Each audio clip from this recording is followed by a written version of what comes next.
Klop, klop. Luboško, čo nám odporúčaš dnes ráno? Odporúčam Lexaurín a kakao. Chcem využiť túto príležitosť a niečo veľmi podstatné povedať. Stríčko, nazdar! No čo máš na srdci, to na jazyku? Hovor! Tento príbeh okolo Slovalka učebnicovým príkladom toho, čo so slovenským priemyslom robia príliš ambiciózne klimatické ciele.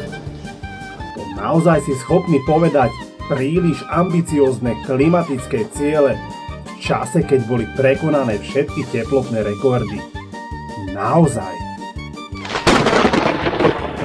Stríčko, toto horúce leto môže byť zároveň najchladnejšie, aké ešte vo svojom živote zažiješ.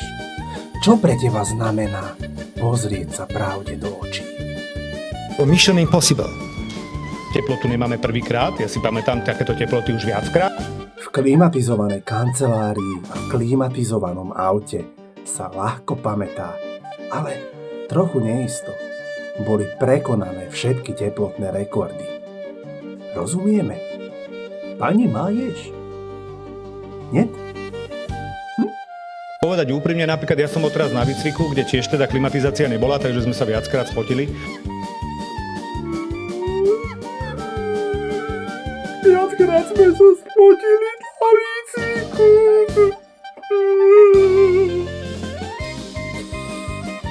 Tebe tak trochu.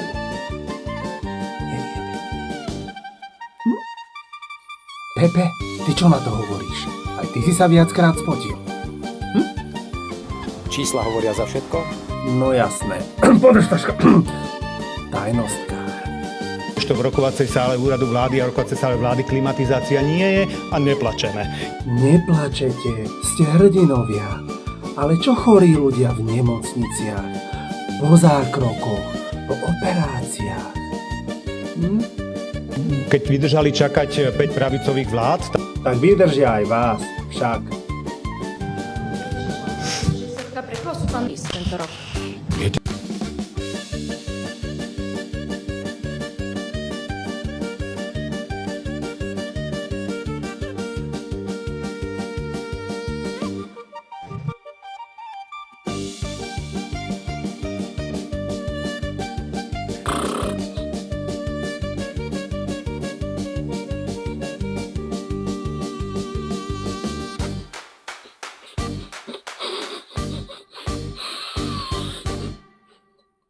Asi senná nádcha.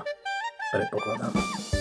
viete, Slovensko stojí na nejakých tradíciách a vďaka tomu prežila rôzny útlak, ktorý sa Slovensku dostal. Slovensko prežije aj vás, ale história si vás bude pamätať.